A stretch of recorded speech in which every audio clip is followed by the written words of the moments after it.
Strait of Hormuz cyangwa se umuyoboro wa Hormuz ni inzira y'ingenzi cyane yo mu nyanja ihuza Persian Gulf na Gulf of Oman kandi ifite uruhare rukomeye ku bukungu bw'isi.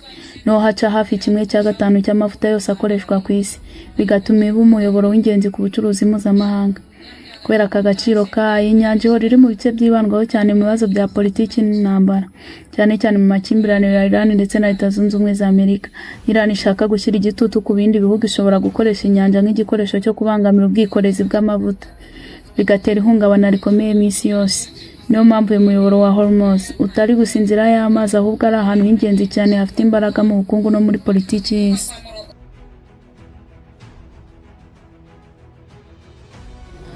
Mu itangazo rye rya mbere nyuma yo gusimbura se ku butegetsi, Mojtaba Khamenei, umuyobozi w'ikirenga wa Iran, mu cyumweru gishize yavuze ko azakomeza gufunga ndetse no kubangamira umuyoboro wa Hormuz nubwo iyo nzira yamaze guhagarara hafi burundu mu bikorwa by'ubwikorezi.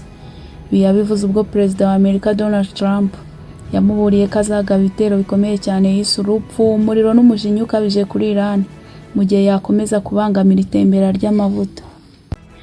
Kuva Leta Zunze Ubumwe za Amerika na Israel zatangira ibitero kuri Iran ku itariki ya 28 Gashyantare, intambara yakajije umurego cyane cyane mu gace ka Persian Gulf ndetse hafi y'umuhora wa Hormuz. Nibura amato arenga 15 atwara amavuta amaze guterwaho ibitero muri ako karere, bigatuma ubwikorezi bw'amavuta na gaze ku isi bihungabana bikomeye cyane. Ibi kandi byatumye inzira z'ubucuruzi z'ingenzi zigenda gahoro cyane ndetse bituma ibiciro by'amavuta ku isoko mpuzamahanga bizamuka cyane.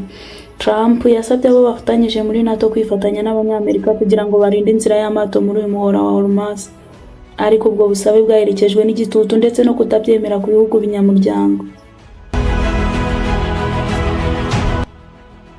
Mu gihe abayobozi b'isi bari mu biganiro ku ngamba zikurikiraho, dore ibyo ukwiriye kumenya ku muhora wa Hormuz: akamaro k'ingenzi kandi gafite ingaruka zikwira hose ndetse n'icyago ku bukungu bw'isi mu gihe inzira yahagarikwa igihe kirekire.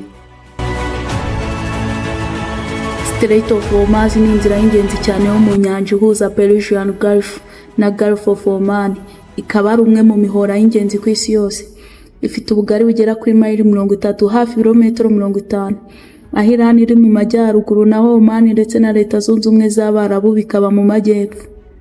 Inyanja n'umuyoboro w'ingenzi cyane kuko hafi ya 1/5 cy'amavuta akoreshwa ku isi anyura mu mazi yayo, ndetse n'ibihugu bikomeye mu gukora amavuta na gaze nka Saudi Arabia, Kuwait, Iran, Qatar ndetse na Leta Zunze Ubumwe z'Abarabu. Ibi byose byohereza igice kinini cy'ibyo bikora binyuze muri uyu muyoboro ku mato manini.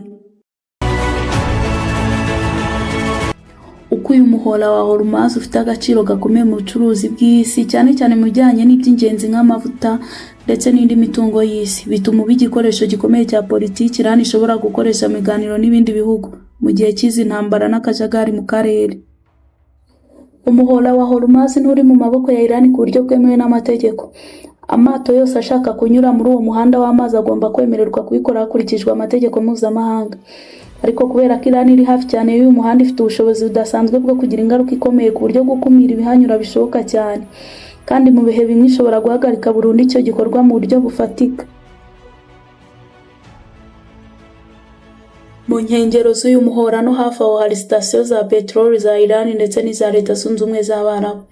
Kohereza iyo peteroli biterwa n'uko uwo muhora uba ufunguye kandi ushobora kunyurwamo, kandi kongera ingufu kwa gisirikare kuri Iran muri ako karere bituma ubutegetsi bwabo bushobora kugira ububasha bukomeye ku muhora no kubyanyuramo byose, nk'uko Michael Stanton, umuyobozi w'ishami ry'amasomo ya gisirikare n'umutekano muri The Washington Institute for Near East Policy abivuga. Mu myaka myinshi ishize, Iran yubatse systeme nini cyane yo kubuza abandi kugera ku gace runaka, cyane cyane muri uyu muhora wa Hormuz. Izi systeme zirimo misile zishobora guhiga amato, imbunda ziri mu mazi, ubwato bwo munsi y'amazi, misile zishobora kurasa mu kirere zigamije indege n'amato, ndetse n'indege zitagira abapilote. Ibi bikoresho byose bigamije gutuma Iran ishobora kugira ububasha bukomeye ku muhora wa Hormuz, bigatuma ibihugu bishaka kunyura muri uwo muhanda bihura n'imbogamizi zikomeye mu gihe cy'amakimbirane cyangwa intambara. Uko Iran ikomeza kongera ingufu zayo mu gace, ni nako ishobora kugena igishobora kunyura mu nyanja no guhagarika ubwikorezi ku buryo butaziguye, bityo igatera impungenge ku bukungu n'umutekano mpuzamahanga. Mu gihe hari amakuru menshi atandukanye avuga ko Iran yatangiye gushyira imbunda z'amazi mu muhora, Iran ubwayihakana imbaraga zashyizwe mu gukemura no kwirinda ibikuko bishobora gutera akaga ku nyanja zikomeye z'ubwikorezi. Abategetsi bo mu Bwongereza bavuze ko hari ibyuma byamaze gushyirwa muri ako karere kugira ngo bifashe mu gusuzuma no gukuraho imbunda z'amazi zishobora kuba zarashyizweho n'Uburusiya cyangwa Iran hagamijwe guhungabanya umutekano w'ubwikorezi bw'amavuta. Ibitekerezo byo gukoresha ibyo byuma ntibyakirwa nk'umuti wihuse kuko bidashobora gukuraho imbunda zose cyangwa ngo bitange umutekano mu buryo bwihuse. Kandi intumwa z'abasirikare ziracyatangaza ko gukuraho imbunda bisaba igihe, ubunararibonye ndetse n'ibikoresho byinshi.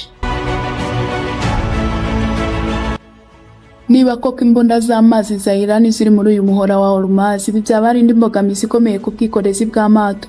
Nk'uko Jim Crane, umushakashatsi mu bijyanye n'ingufu n'umutekano z'ubwikorezi bwa peteroli muri kaminuza ya Rice, abivuga, gukuraho imbunda ni akazi gasaba imbaraga nyinshi kandi kenshi gahora gahenda. Byoroshye cyane gushyira imbunda ahantu runaka kuruta uko wayikuraho.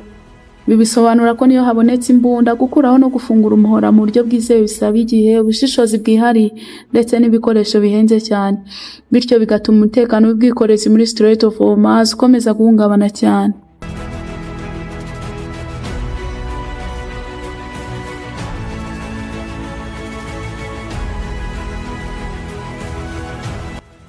Strait of Hormuz ntikiri gusa umuhora w'amazi, ni umutima w'ubukungu n'umutekano w'isi. Uru ruhare rwawo mu gutwara amavuta n'indi mitungo y'ingenzi ku isi rutuma biba ngombwa ko ibihugu byose byitwararika ku mutekano wayo. Ko intambara n'imikoranire ya politiki muri aka karere ikomeza, niko ubwikorezi bw'amavuta n'ibiciro by'isoko mpuzamahanga bigira impinduka zikomeye ku isi. Nitwa Umutesi Glorious.